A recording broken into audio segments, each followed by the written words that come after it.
We have, with the conclusion of the Thursday night game last night, we have 4 weeks to go in the NFL regular season. A bunch of storylines to unfold here. You got the fight for the NFC North between the Packers and Bears. Don't count the Lions out. You got the AFC West, where you have both the Broncos and Chargers fighting for that. The NFC South, which is actually really, which Carolina has actually made a surprising run and is now overtaking the Buccaneers after last night when they lost to Atlanta. Um, you've got the NFC East, which was thought to be the Eagles division after the Cowboys struggled out of the gate, but they're now a game and a half behind them. The NFC West, what a division that is between the Seahawks, Rams, and 49ers. I believe Jake wanted to say something. Nah, I was gonna let you finish. I was gonna get my thoughts after you were done. Oh, um, and we have actually speaking of the AFC West, when I mentioned the Broncos and Chargers, we're actually going to see somebody other than the Kansas City Chiefs win the division for the first time in a decade, which is a bit refreshing. Kansas City might miss the playoffs as a whole, believe it or not.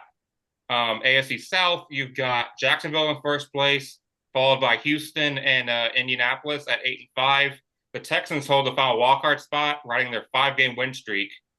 Just won in Kansas City on Sunday night. So, Evan, what's your biggest storyline you're looking forward to in these last 4 weeks? Is it the MVP race, divisional races? What is it? I'm actually because there are, like you described, there's so many good races. I'm curious how this NFC South shakes out. With two okay teams with the Panthers and Tampa Bay Buccaneers. And Jordan, how so the Falcons got eliminated because they played twice. Is that the reason why? Because they're only 2 games back right now. But is it because Carolina and Tampa play, or do you know that? So Carolina right now is 7-6, and I would think the best that the Falcons could do is, I think, tie Carolina, and they've already played twice, and the Panthers won both times. So I would believe that would be the reason.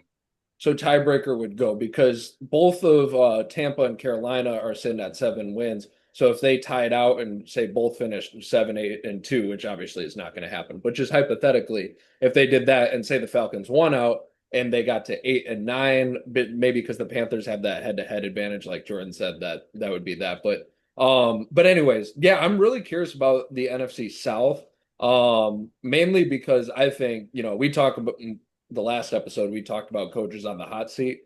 I don't think Todd Bowles gets enough attention for how bad he's done in some parts. And the reason because is Baker Mayfield, like he still played a really good game on Thursday Night Football. And he's had a couple cold games this year for sure, but he is a top 10 quarterback in the league. You have a pretty good roster overall. You have veteran leadership like Mike Evans. And yet this team, again, they've made the playoffs. But last year they lost in the wild card round. The year before that, I believe they lost in the divisional round. And then this year it looks like they may even lose out to the Panthers. So I think you just have a failure of coaching by him. If they lose out to the Panthers, I could see him getting fired. Great season by Canales though in Carolina, just for a second year because Carolina was supposed to go nowhere. And I don't even think Bryce Young's playing that amazing or anything, but just to have the season that they're having and to have some wins that they weren't expecting and maybe a winning record, that's pretty big. So I'm looking to see how that one finishes out. I don't know who's going to win. I think either if Tampa or Carolina makes it in, that they'll probably be a first round exit. I definitely think that. I think there's a lot of talented teams in the NFC, but I am curious who's going to win. Especially since they face twice now coming up. Jake, thoughts on how the rest of the Ye- NFL may play out?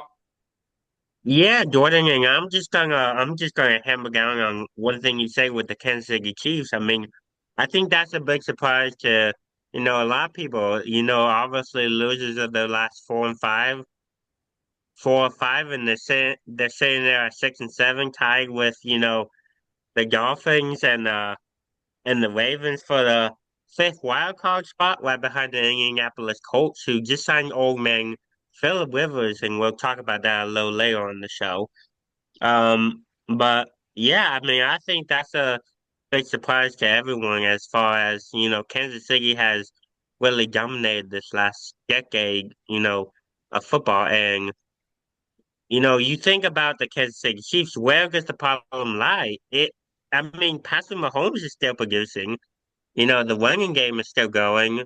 You know, wide receivers are producing. Travis Kelce's still up there. So you think about it, and it's the defense. You look at the games that Kansas City has played. I mean, you gave up 27 to the Chargers, 20 to the Eagles, 22, 37, 30, 31, 17, none to the Raiders. But who gets the points to the Raiders? Am I right? But Jake, what I would say And to then, I would what I would say to that quick is the Chiefs have so many injuries on their offensive line. And then also like Mahomes, I think I heard the stat that it was like his quarterback rating was like the worst. This last game versus the Texans was like the worst in like 10 years or something like that. But I mean, that was not fair. I mean, most people probably saw that Kelsey drop interception. He's yeah. Mahomes isn't playing amazing. I think he definitely deserves some criticism, but that offense around him is failing him. I think so. Yeah, I mean he's still playing up to par, but yeah, definitely the offensive line is a big struggle for the Chiefs right now. But I think the most interesting thing to me, and a couple of things here, I think is how the NFC South um plays out with, obviously Carolina on top now. Carolina's 2 hours away from Atlanta. So maybe, if they get into the playoffs, maybe we'll go to a game up there. But, I think that's very interesting because, I mean, you got Carolina, you got Tampa Bay a game behind them. We talked about Raheem Morris last week. I think he's going to be fired at the end of the year. I think the Falcons ultimately missed the playoffs.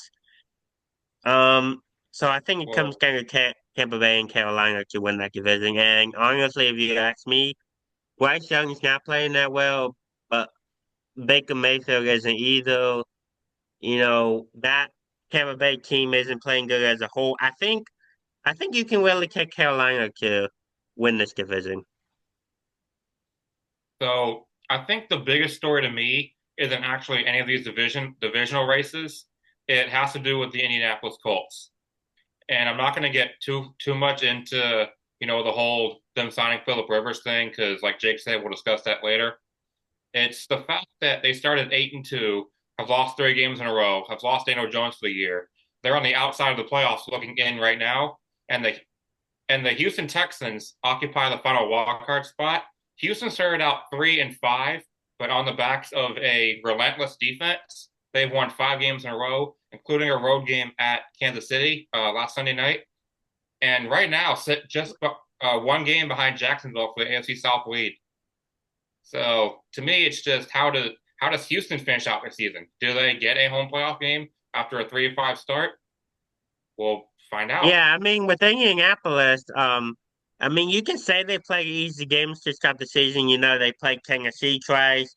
They blew out the Raiders. Everyone thought after that game, sorry, Evan, for the stray man. I apologize You're not about that. wrong. Yeah. But I was talking about them blowing out the Raiders. Everyone thought after that game, the Colts were gonna be a big powerhouse in the NFL. They were 4-1, couple big games, and then the losing starts. They go on the road at Pittsburgh. They lose that game. They lose that game, and then they beat the Falcons. Then they have their bye. They lose the 3 straight: Kansas City, Houston, Jacksonville. Like what's been going on in Indianapolis? And can signing Phillip Rivers fix it? Really? Yeah, I would say in the AFC South, speaking of really good coaches, I think D'Amico Ryans is another really good coach. I think part of their comeback has to do with him. One more division that we didn't mention that I think warrants mentioning, and I think maybe the best division in football right now is the NFC West. And honestly, I did mention that. okay, you mentioned it a little bit. We didn't have a big discussion, but you might have mentioned it. Yep. Because that I think those, with the top outside of the Cardinals, that is the best division in football, clearly. I know we were just talking about the AFC South, but I think any of those teams take them the cleaner. And I think the Seattle Seahawks look like the most dominant team in that division, if I'm being honest. Like the Rams have been playing very good, but they did lose to Carolina. You know, Seattle has been consistently blowing teams out. Which is funny because Seattle, I think, as dominant as they've looked, I probably have the least faith in them. I think the Rams and Stafford, you know, they've been there, done that. The 49ers, with Kyle Shanahan and all of them, they've been there and done that. Can Sam Darnold not do what he did at the end of last season? I think that'll be interesting to watch. But that division is loaded. I'll be looking at that for sure. And and speaking of the 49ers, you know who deserves to have his name in MVP conversation? Christian McCaffrey. Christian Christian, McCaffrey. He strong deserves to have his comeback. name in MVP conversation. I think he's But leading the way for comeback player of the year right now, so he may get that at least. But yeah, maybe. Yeah, Speaking and of that division, so the Seahawks still have games against the Rams, and they still play at the 49ers. So we'll see what happens there. The Rams, I know I'm going to probably see them in person when they play the Falcons in Atlanta, December 29th, I believe it is. So we'll see how that goes.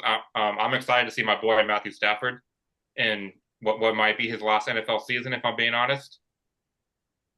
really, you think yeah, he's done? Huh. Well, I would yeah. think so. Jordan, I mean, he's 30. I think he's like what, 36, 37 years old? Yeah, he's getting up there. I think he's riding like this is like literally his career year. So I think he's riding off that high. I would agree. Like if I was in that position, I would just say, all right, I'm gonna end on a high note. But a lot of these quarterbacks don't think that way. They think they can keep going till 40 and beyond, you know. But And hey, you know what? If he can, then all the power to him. You know, you just don't go out like Tom Brady. He I mean, just don't.